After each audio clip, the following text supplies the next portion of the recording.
Bonjour à toutes et à tous, bienvenue dans ce nouvel épisode. Aujourd'hui, je vais vous expliquer comment identifier un courrier indésirable, aussi appelé spam en Europe ou pourriel par nos amis canadiens. En effet, les mails et leurs pièces jointes ont un rôle central dans les attaques informatiques.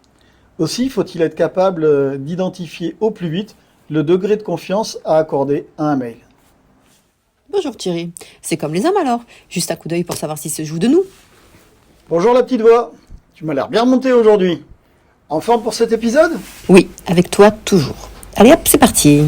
Pour commencer, il faut savoir qu'au ministère de l'Intérieur, il y a 3 catégories de mails. Une première, dont le sujet est simple et direct, l'auteur est identifié, pas de risque particulier. Une seconde, dont le sujet comporte le timbre Internet, attention vigilance. Même si l'expéditeur est interne, à l'origine, le mail est en provenance d'une source extérieure au réseau interministériel de l'État, appelé aussi RIE. Pour me transférer ce mail au format pièce jointe, tu nous expliques comment on fait, la petite voix ? C'est tout simple. Comme affiché à l'écran, vous trouverez dans la barre du menu du mail, vous avez le bouton de transférer et un petit triangle indiquant qu'un menu déroulant vous offre plusieurs possibilités. En cliquant sur ce triangle comme suit, vous ouvrez le menu déroulant.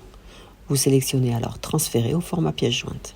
Vous n'avez plus qu'à mettre l'adresse mail et lui signaler dans votre message que vous suspectez que ce mail est un spam et le tour est joué. Comme d'hab, simple et concise, c'est parfait. Maintenant, dernière catégorie, le sujet comporte le timbre spam et Internet. Le mail est déjà identifié comme un spam à plus de 90%. Par conséquent, une vigilance accrue est de mise. Il faut vérifier que ce mail est bien pourriel, comme diraient nos amis canadiens. Dans ce cas, agir en conséquence, aucune interaction avec le contenu du mail et directement à la corbeille. Si vous l'identifiez comme un mail légitime, vous m'en informez et je ferai enlever le tampon spam pour les prochains mails. D'ailleurs Thierry, afin que la messagerie ne soit pas polluée par ce type de message, il existe la possibilité d'installer un filtre anti-spam qui envoie ce type de mail directement dans la poubelle. La procédure pour créer ce type de filtre se trouve dans la rubrique RSSI de l'intranet. Parfait. Maintenant, nous allons voir quelques règles simples pour les identifier. L'identité d'un expéditeur n'est pas une garantie. Vérifiez la cohérence entre l'expéditeur et le contenu du mail. En cas de doute, contactez-le directement par téléphone ou via un autre mail, mais surtout, ne jamais cliquer sur répondre. Si des liens figurent dans un mail, passez votre souris dessus. Le lien du site devrait s'afficher.